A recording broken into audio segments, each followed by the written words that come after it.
guys, welcome back to the channel. It's me Mehak and I hope you guys are doing extremely well. I'm sure if you have clicked on this video, then you are somebody who is planning to study abroad or have just started giving a thought to it. But do not worry, exactly a year ago I was at the same position that you are, and today I have received admits from few of the top universities both in UK and USA. However, I have decided to study my Masters of Science in Management program from Georgetown's University McDonough School of Business. This video is going to be a perfect guide to give you an overview of the entire application process. Plus, I'll be sharing the mistakes that I made during my application process, what were my learnings from that, and how can you avoid making those mistakes. And also by the end of the video, I'm going to be sharing few pro tips which you cannot miss out at all, because these are going to be super helpful and will definitely help you ease out the entire application process. So without further delay, let's get into the video.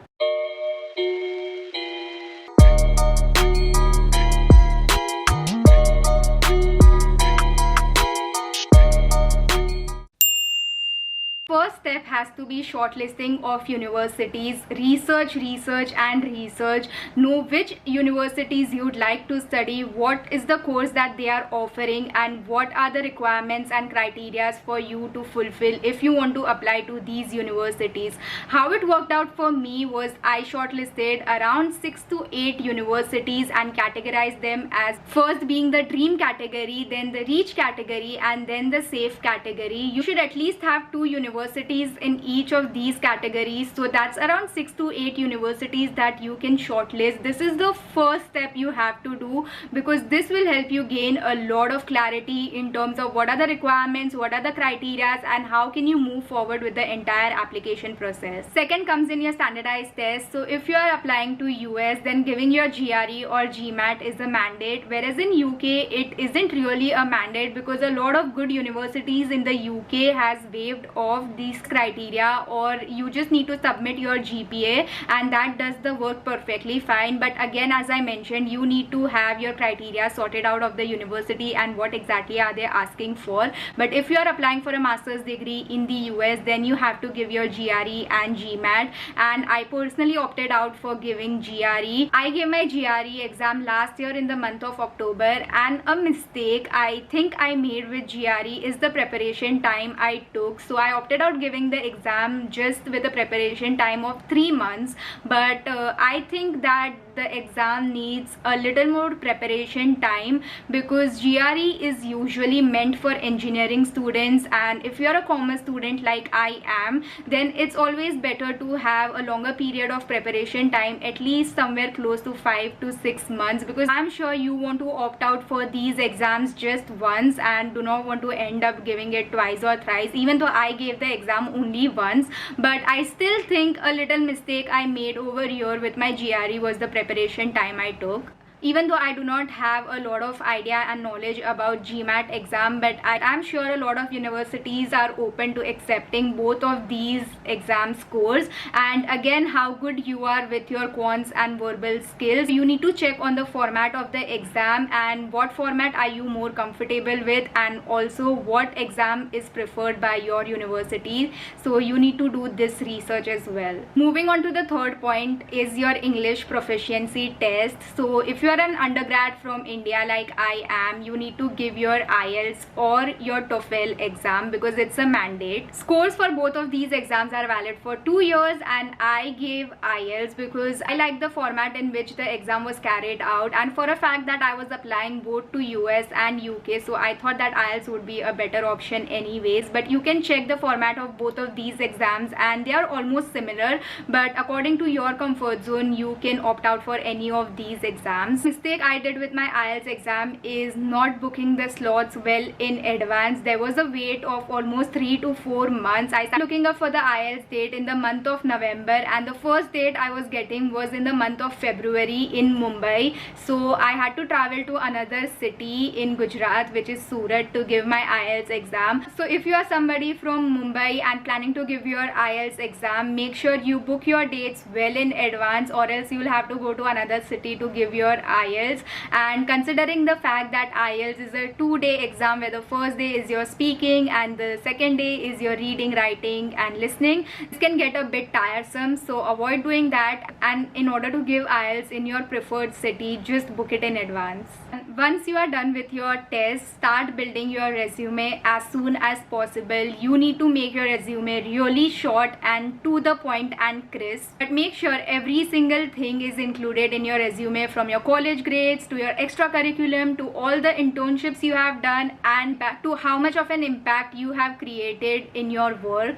Make sure all your work is accompanied by timelines in chronological order, and more projects and more skills you add in your resume, the more powerful and impactful is your resume gonna turn out to be. So make sure you do this very mindfully, because it needs to include each and everything along with the timeline, and it should be short and crisp at the same time as well. If you have watched this video till here and have found it useful in any way, then do consider subscribing to my channel if you are new here, or if you haven't already, because that adds in so much of value to everything that I'm trying to do over here. And also don't forget to hit the bell icon, which is there right down below, so that you guys are notified whenever I upload a new video, because there are a lot of them coming your way. Anyways, moving forward with the video, next comes in your documents, and the documents includes your passport, which should have a validity of at least 6 months. Secondly, it includes all your mark sheets. So this includes your high school mark sheet as well as your graduation mark sheets of all the semesters. So make sure to collect it from your college. And thirdly are your LOR, which is your letter of recommendation. So you can keep 2 academic LOR and a single professional LOR ready with you, because a lot of time university asks for a mixture of 1 academic and 1 professional LOR, and sometimes they are okay with accepting both academic LOR as well. But it's always better if you have any kind of work experience to keep a professional LOR ready with you. Next comes in your statement of purpose or your SOP. This is a single document that carries a lot of weightage throughout your entire admission process, because this is something that reflects who exactly you are to the admissions committee. When you are writing the SOP, try to find a link between you and the course, how the course is going to add value to your career, your professional life. Try to find out what are the skills you will be learning from the course and how is it going to complement to who you are. SOP will change from course to course that you are going to apply. Like for me, I was applying to both management as well as marketing courses. A few sentences in the SOP did change depending upon the course, but the main idea behind the SOP will always remain the same. On next are the essays. There are a lot of essays that I have written during the entire application process, and especially for Georgetown University I had a diversity essay, a scholarship essay and a topic based essay as well, and on top of that there was a video essay as well. Honestly, the essays depend from university to university and the course that you are applying to, but in general if you are applying to any of the good universities, then they are going to demand anywhere between 4 to 5 essays that you need to write during the application process. And now, as promised, let's move on to the pro tips that I have to share.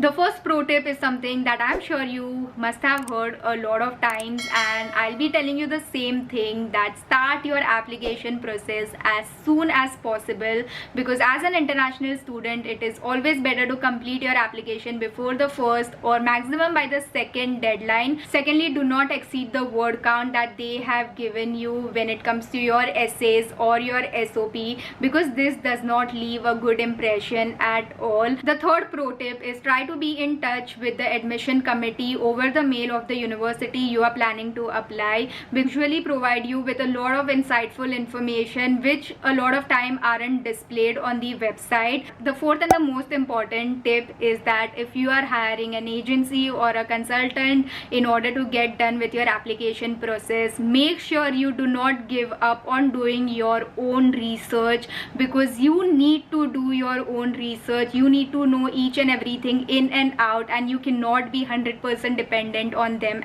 at all. You need to do your own research and tell them that what do you want from them, and this shouldn't be the other way around, because a lot of time these agencies have tie-up with few universities which they will obviously push you to apply for. Honestly speaking, each and every topic that I spoke about in this video can be spoken about much more in detail, and I'll be making a video on few of those topics as well. But if there is anything specific that you guys want to know or want me to make a video about, then let me know in the comments below and I'll be more than happy to answer them all. Before leaving, as always, do like this video if you found this informative. Do share this video with somebody you think will be benefited of this, and do subscribe to my channel if you haven't already. Lots of love and see you next time. Bye.